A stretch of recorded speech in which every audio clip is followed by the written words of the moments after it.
నమస్తే, welcome to our channel. నేను ప్రియాంకర. కండల వీరుడు, కండల ధీరుడు అనగానే అందరికీ గుర్తొచ్చేది బాలీవుడ్ సల్మాన్ ఖాన్, ఆ తర్వాత షారుఖ్ ఖాన్. అదే మన తెలుగు వాళ్ళకి వచ్చేసేపాటికి రానా దగ్గుబాటి. 6.2 ఉంటాడు. మరి ఆ బాడీని చూస్తేనే అమ్మాయిలు పిచ్చెక్కుతారు కదా. మరి 6.7 ఉండి అలాంటి బాడీ ఉంటే ఎలా ఉంటుంది? మనోడికి ఉంది, పేరు సందీప్.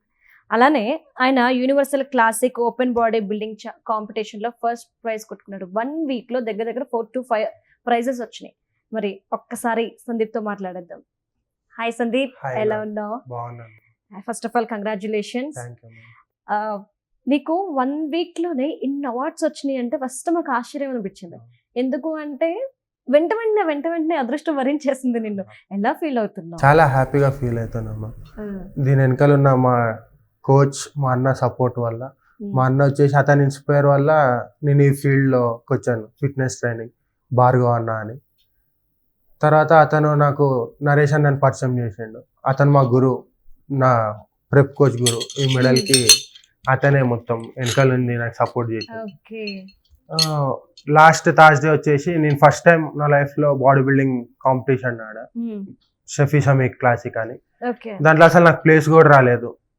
జస్ట్ స్టేజ్ పైన నిలిచిన 2 కేటగిరీస్ ఆడిన, అటు నుంచి అటు పంపించేశారు. చాలా సాడ్ గా ఫీల్ అయినా. ఎందుకు అట్లా జరిగింది అంటే నాది ఫస్ట్ టైం కదా, షై ఫీల్ ఉంటది. అంత మంది, 100 మంది క్రౌడ్ మధ్యలో స్టేజ్ ఎక్కడం బట్ట లేకుండా, ఫస్ట్ టైం కాబట్టి చాలా షై ఫీల్ అయింది. తర్వాత నెక్స్ట్ ఫ్రైడేనే ఇంకొక కాంపిటీషన్ ఉంది. నరేష్ అన్న నుండి ఏం బాధపడకు, దాంట్లో ఆడదాం ఒకసారి అని దాంట్లో వేరే కేటగిరీ ఆడినా అనమాట, జూనియర్. అప్పుడు 2nd ప్లేస్ వచ్చింది. మళ్ళీ నెక్స్ట్ డే సండే రోజు మిస్టర్ తెలంగాణ జూనియర్ ఇంకా సీనియర్ ఉన్నాడు. జూనియర్లో గోల్డ్ మెడల్ వచ్చింది, సీనియర్లో వచ్చేసి సిల్వర్ మెడల్ వచ్చింది. మళ్ళీ ఒక రోజు గ్యాప్ మండే, మళ్ళీ ట్యూస్డే రోజు యూనివర్సల్ క్లాసిక్ అన్నాడు. దాంట్లో 2nd ప్లేస్ వచ్చింది, senior body building, open body building. ఈ షార్ట్ టైంలోనే ఇవన్నీ అచీవ్ అయ్యాయి. ఎన్ని గోల్డ్ మెడల్స్, ఎన్ని సిల్వర్ మెడల్స్? ఒక gold first prize gold, 2nd వచ్చేసి సిల్వర్, థర్డ్ వచ్చేసి silver, bronze, silver. Okay, brown దేనికి వస్తుంది? 3rd ప్లేస్ ఇంకా 4th ప్లేస్ వాళ్ళకి బ్రాంజ్. సో మొత్తం మీద గోల్డ్ మెడల్ కూడా సంపాదించేసారు. నీ హైట్ ఎంత? 6'7" మ్యామ్. అంత హైట్ మీ ఇంట్లో ఎవరున్నారు? ఎవరు లేరు, నువ్వే. నేనే. ఎందుకు అంత హైట్ ఎదిగో చెప్పు. ఏం తిన్నావు, ఏం తాగా ఫస్ట్ చెప్పు. అలా ఏం లేదు, మమ్మీ ఏది పెడితే అది తిందాం. ఏది పెడితే తింటేనే నువ్వు అంత హైట్ అయ్యే. నేను కూడా అట్లానే తింటా, నేను ఎదగలేదు. చాలా ఇప్పుడు స్కూల్ ఫ్రెండ్స్ కూడా నన్ను స్కూల్లో చూసిన వాళ్ళు మళ్ళీ ఇప్పుడు చూసే అందరు షాకింగ్ గా ఉంటారు. అరే నువ్వు అప్పుడేమో ఎట్లుండి బక్కగా ఉండేటోడు, ఇప్పుడు ఒకటేసారి ఇలా పొడుగ్గా అయిపోయి ఇంత పర్సనాలిటీ పెంచుకున్నావు. అంటే 23-24 years కి ఇంత పర్సనాలిటీ అనేది నిజంగా ఆశ్చర్యమే. ఎన్నాళ్ళ కష్టం ఈ ఫలితాన్ని? 3 years నుంచి జిమ్ చేస్తున్నాను.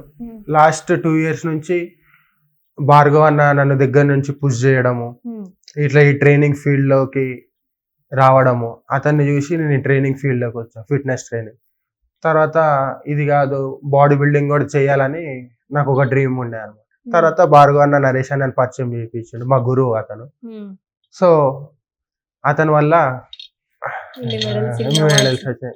చాలా మంది మెసేజ్, చుట్టాలు కానీ పాత స్కూల్ ఫ్రెండ్స్ కానీ అందరూ, అరే బాడీ బిల్డర్ వా నువ్వు, స్కూల్లో అట్లా ఉండేటోడివి, ఇప్పుడు ఇట్లా అయిపోయినావు అని చాలా మంది మెసేజ్లు, ఫోన్స్, కాల్ చేయడం చాలా హ్యాపీగా ఉంది.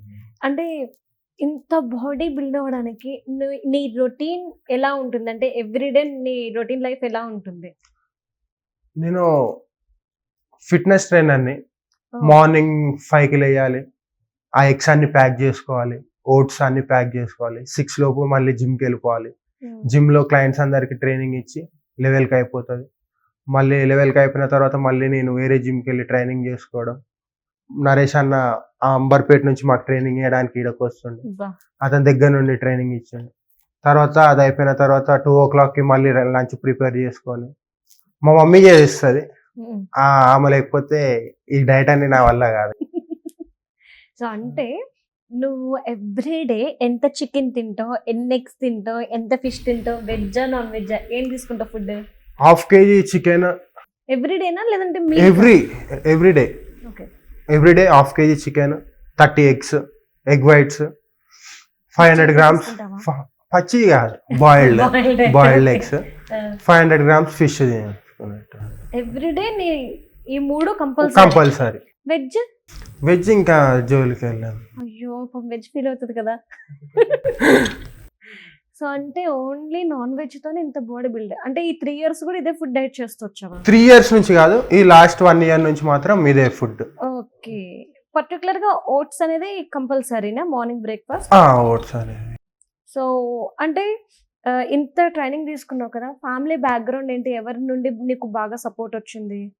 బాగా సపోర్ట్ అంటే భార్గవ్ అన్న, తను చాలా పుష్ చేయడం కానీ సపోర్ట్ చేయడం కానీ చాలా చేశాను. ఇంకోటి మా అక్క, ఆమె కూడా డబ్బులు ఇచ్చి అరే చెయ్యి.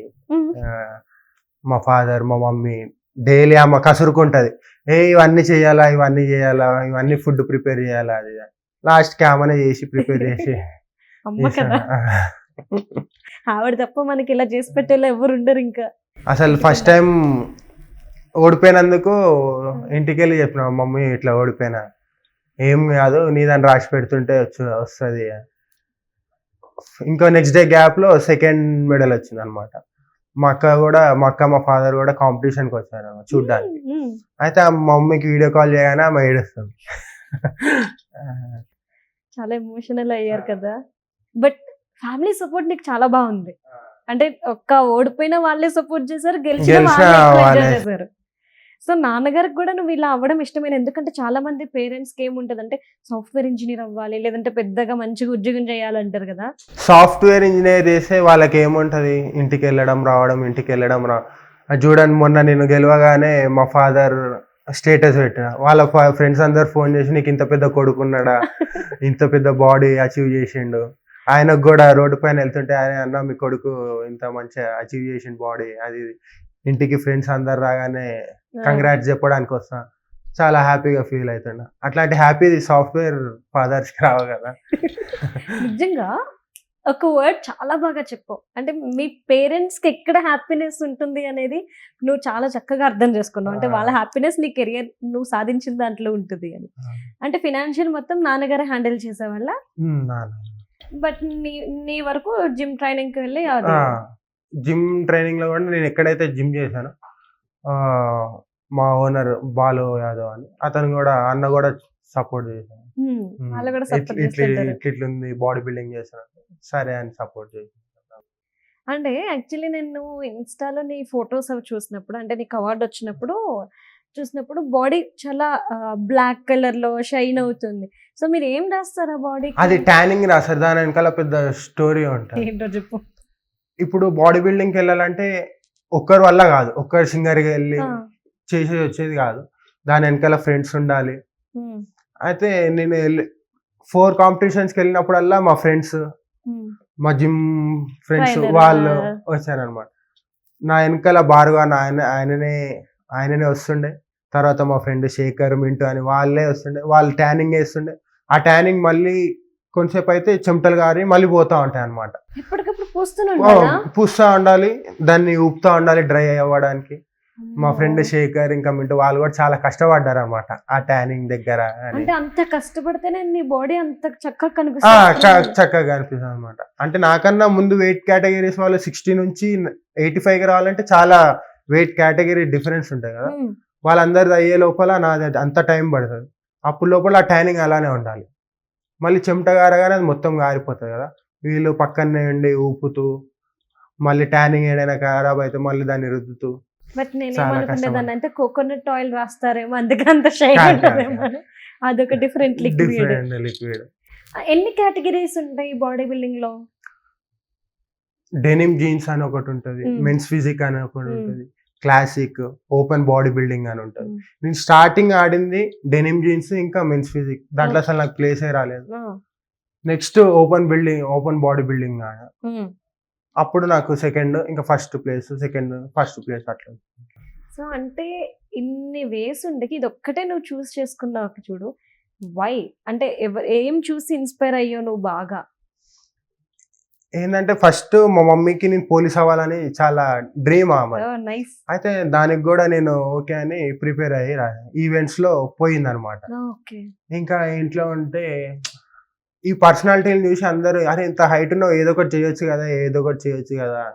నేను దీనికన్నా ముందు 5 years ముందు కిక్ బాక్సింగ్ హైదరాబాద్ డిస్ట్రిక్ట్ ప్లేయర్ని, సెకండ్ మెడల్. తర్వాత అదే ఆపేసా. తర్వాత అందరూ ఇంటికాడ వాళ్ళు వీళ్ళు అరే ఇంత పొడుగును ఏదో ఒకటి చేయొచ్చు కదా, ఏదో ఒకటి చేయొచ్చు. మాట్లాడితే హైట్ వస్తుంది. హైట్ ప్రాబ్లం అయిపోయింది. ఏడకు పోయినా ఇట్లా చూడడము, బట్టల షాప్కి వెళ్ళి బట్టలు కొందామన్నా బట్టలు దొరకవు, చెప్పుల షాప్కి వెళ్ళి చెప్పులు కొందామన్నా చెప్పులు దొరకవు. తర్వాత భార్గవ అన్న నాకు పరిచయం అయ్యాడు, మా అన్ననే. సో అతను ఫిట్నెస్ ట్రైనర్, అతన్ని నన్ను పుల్ చేయడము, నన్ను పుష్ చేయడం కానీ అట్లా. మరి ఇప్పుడు ఈ బట్టలన్నీ ఎక్కడ దొరికిన, ఎక్కడ తెచ్చు? ఎక్కడనే ఒక 10 షాపులు దొరికితే దాంట్లో ఒక్క షాపు, అది కూడా మనకు నచ్చని దొరకవు. నచ్చని ఏదో వేసుకోవాలని. ఇంకా కాదు, నాకు ఇప్పటికైనా డౌట్ ఏంటి అంటే నువ్వేమో 6'7" ఉన్నావు కదా, నీ కోసం ప్రత్యేకంగా ఎక్కడ తయారు చేస్తారు చెప్పు? నువ్వు నీ బట్టలు కావాలన్నా, నీకు సైజ్ చెప్పులు కావాలన్నా నువ్వు దుబాయ్ పోవాలి. ఎంత 14? 13 నా సైజు. 13. చూడు, నువ్వు దుబాయ్ పోవాల్సిందే, నీకు ఏడా దొరకలేదా? నువ్వు కస్టమైజ్ చేయించుకోవాలి నువ్వు ఎవరికైనా చెప్పి. అంటే నువ్వు అక్కడికి మీకు ఎలా ఉంటుంది ఎంట్రీ గానీ, కేటగిరీస్ చెప్పావు కదా, ఏజ్ లిమిట్ ఉంటుందా, తర్వాత వెయిట్, ఇవన్నీ ఎలా చూస్ చేస్తారు మిమ్మల్ని? ఫస్ట్ 23 బిలో ఉంటేమో జూనియర్ కేటగిరీ, ఎబో ఉంటేనేమో సీనియర్ కేటగిరీ అనమాట. దాని తర్వాత సీనియర్ కేటగిరీ వచ్చేసి 65 నుంచి 70, 75 నుంచి 80. సీనియర్ కేటగిరీ అనగానే నాకన్నా సీనియర్సే ఉంటారు, నేను జూనియర్ని, నాది ఇది ఫస్ట్ టైం అనమాట. 85 కేటగిరీ అంటే ఇంకా హెవీ పర్సనాలిటీ వాళ్ళే ఉంటారు, చాలా సీనియర్. వాళ్ళతో పాటు నేను పార్టిసిపేట్ చేసి ఈ సెకండ్ మెడల్. అంటే మీకు ఎట్లా ఉంటుంది అంటే ప్రైజ్ మనీ ఉంటుంది కదా, సో ఎంట్రీ ఫీజు ఎలా ఉంటుంది, ప్రైజ్ మనీ ఎలా ఉంటుంది? నా రిజిస్ట్రేషన్ ఒక్క కాంపిటీషన్ ఫీజు వచ్చేసి 5,000 లేదా 7,000, 4,000 ఒక్కొక్క కేటగిరీ అలా ఉంటుంది. 2 కేటగిరీస్ కలిపి తక్కువ ఉంటుంది అనమాట. ఒక కేటగిరీకి ఎక్కువ ఉంటుంది, 2 కేటగిరీస్ కి తక్కువ ఉంటుంది. మనకి ఒకవేళ సెకండ్ వచ్చింది అనుకో 3,000, ఫస్ట్ కేటగిరీ ఫస్ట్ ప్లేస్ వచ్చింది అనుకో 5,000. అంటే మనం కట్టే ఎంట్రీ ఫీజులు ఎక్కువ ఉన్నాయి కదా. ఎంట్రీ ఫీజు ఎక్కువ ఉంటుంది, మనకు వచ్చే అమౌంట్ తక్కువ ఉంటుంది. మరి ఇప్పుడు అమ్మ కోరిక మేరకు మళ్ళీ పోలీస్ అవుతావా, లేదంటే మళ్ళీ ఇదే బాడీ బిల్డింగ్ కంటిన్యూ చేస్తావా? బాడీ బిల్డింగ్ ఇంకా ఫిక్స్ అయిపోయావు. నీ హైట్ కి పోలీస్ బాగుంటది కదబ్బా. బాగుంటది కానీ ఇంత అచీవ్మెంట్ ఉండదు కదా, మిస్ అయిపోతావు. ఒకసారి నీ అవార్డ్స్ చూపించాలి మరి మాకు. వా, ఇది చాలా బాగుంది. ఇది రీసెంట్ గా వచ్చింది కదా, ఇది లాస్ట్ సండే జూనియర్ లో ఆడినప్పుడు మిస్టర్ తెలంగాణ గోల్డ్ మెడల్. వా. ఇది సీనియర్ లో ఆడినప్పుడు సిల్వర్ మెడల్. వా.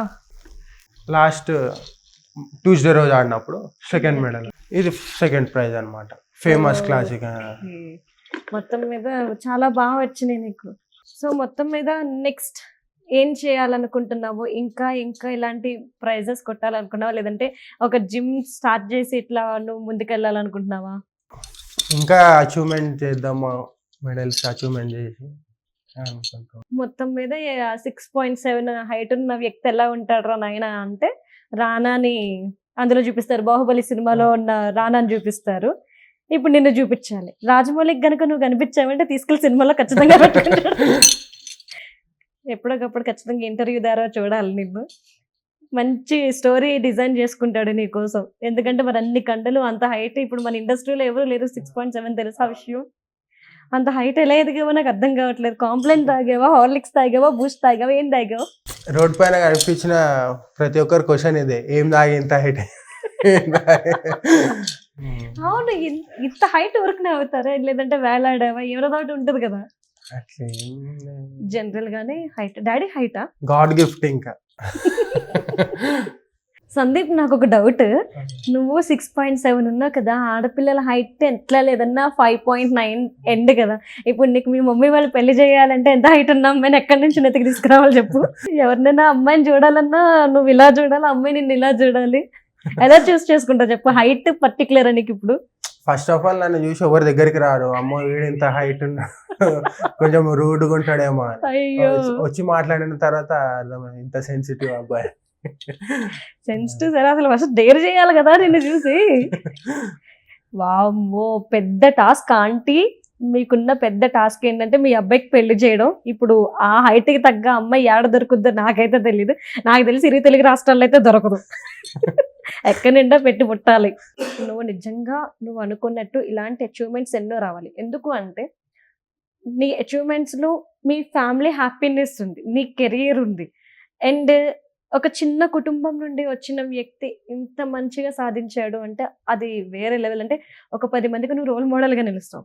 అలాంటి లైఫ్ నీకు రావాలని మేము అంతా కూడా మనస్ఫూర్తిగా కోరుకుంటూ thank you so much. Thank you.